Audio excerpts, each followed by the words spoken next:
When I was in high school, I didn't really know where I was going to go. I didn't have any real guidance. I was still enjoying being young and going out and partying and not thinking of the future at all. You know, my counselor's going, well, where do you want to go to college? And at the time, I didn't know how to answer that question. Most people would go to, you know, community college, go to a 4-year.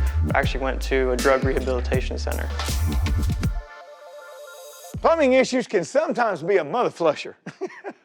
Motherflushers, founded by Jake Cordero in 2017, has recently expanded his brand with 2 other motherflushers in other cities. I'm Craig Morgan, and you're watching American Plumber Stories. Some days I'm working before the sun kisses the sky. I watch the world wake up from the seat of my truck. I'm out here earning my piece of the pie. A good honest buck, no it ain't love. I was taught to do the things I do so I don't depend on anyone. I work hard enough through the year so I play whenever I want. I have more than I deserve, including a wife who says I'm hot. Yeah, it's better than a good life that I got.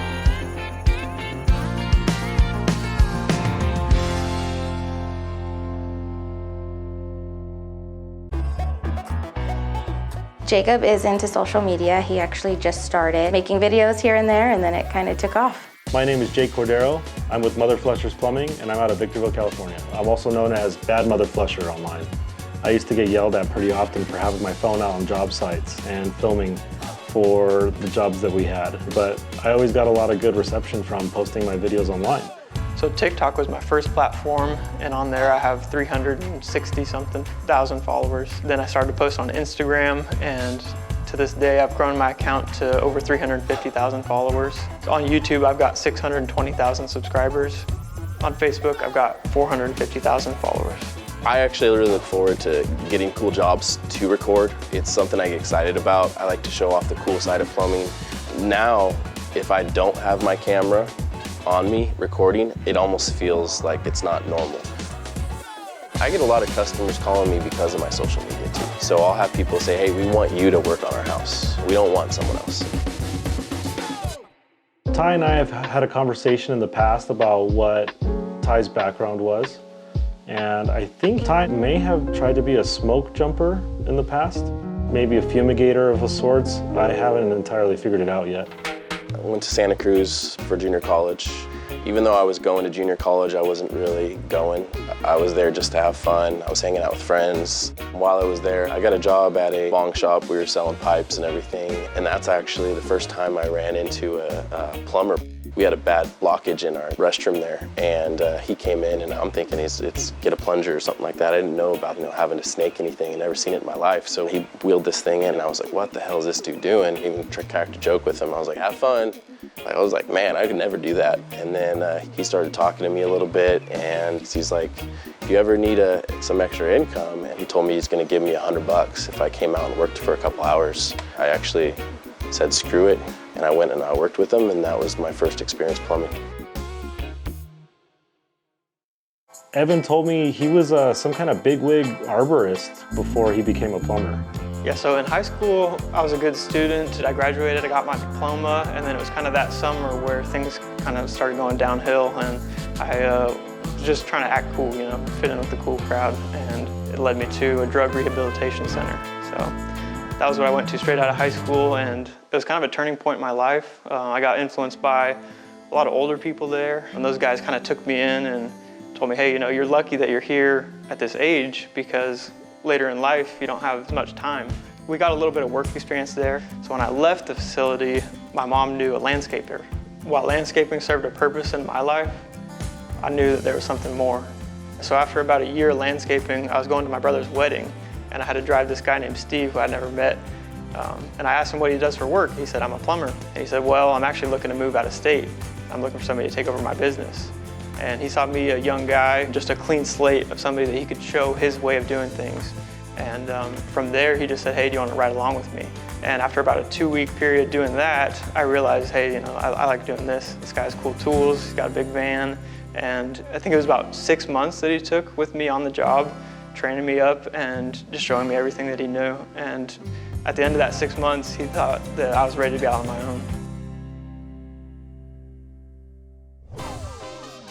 We're in the high desert area. We're combined of a couple different towns and cities, Victorville being the main city in the area. So far, we've been always known as the pit stop between Los Angeles and Vegas, just to kind of be a restroom area. It's our home, so we kind of take care of everyone just as much as we would want our home taken care of. One day, drinking beer, friends and family, hanging out. I told them that I just want something that just would be a little edgy. Someone yelled out, "Motherflushers." And everyone laughed. We all thought it was funny. I went home with that idea, made some business cards, and I didn't think it was gonna blow up or actually become a business. It was just for my friends to laugh at. I'm Carissa, I'm Jake's wife, and I am Mrs. Motherflusher. Awesome. I am the Motherflusher, or at least I was.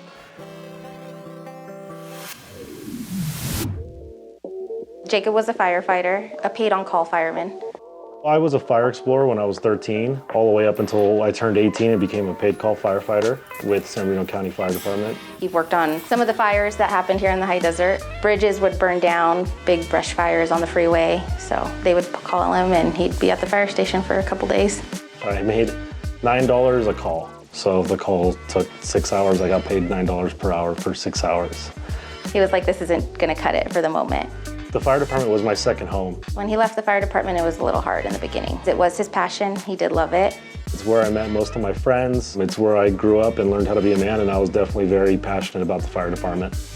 But he wanted to make sure that we were taken care of as well.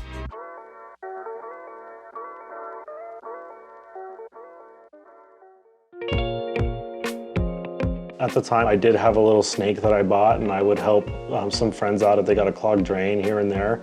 I was really just doing favors for friends and family. Nothing too crazy, nothing too big. Jacob has always gone above and beyond, and when he sets his mind to something, he just does it. I started posting about my work online, and I had a complaint from somebody. They said, wow, you're not licensed, you should not be able to charge over $500. I was like, wow, you're right, I didn't know that. So I went home, looked it up. It was a little scary, but it was during the pandemic. Things were kind of slowing down, closing. I was like, just go for it. Winged it, passed first try. Next thing, I was a licensed plumber. It just happened, it just worked. So I went home, filed it as a corporation, and next thing you know, I had a full-blown company without even looking at it.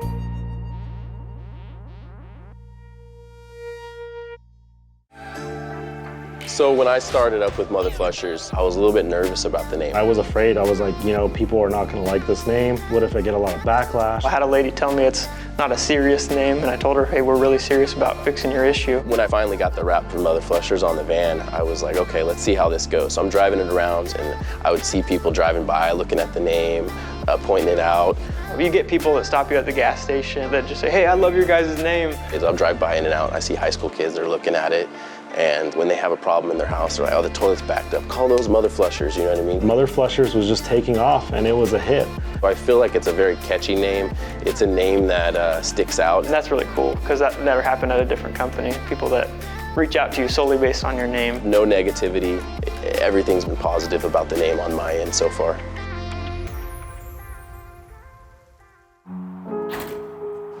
One thing with me is I had a real scary health issue, and my doctor told me if this had happened to me 10 years earlier, I probably wouldn't have lived. You know, I almost died, and it was really hard for me. But I came out of it, and I'm better now than I was then. One thing about social media is as you grow your following and you meet new people, you gain friendships. Men don't like to talk about their feelings all the time, but to have people there that you can reach out to, it's been huge. The Motherflushers have a social following of over 2 million where they're influencing future generations. This was recognized by the Wall Street Journal for their showing the world how much fun the plumbing industry can be. Social media is kind of a weird place where it kind of feels like we're all mentors for each other.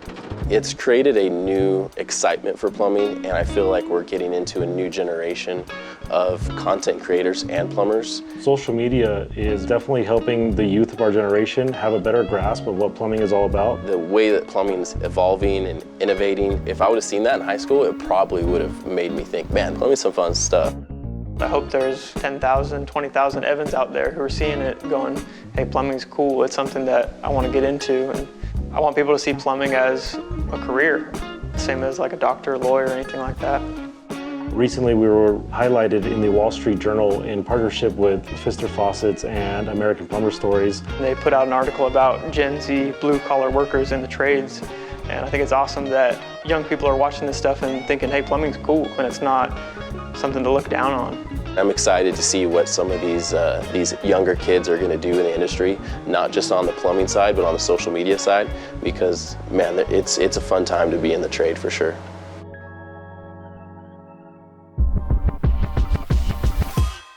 You look at some people and you look at other careers, and you're like, man, I should have been a lawyer, I should have done this, I should have done that.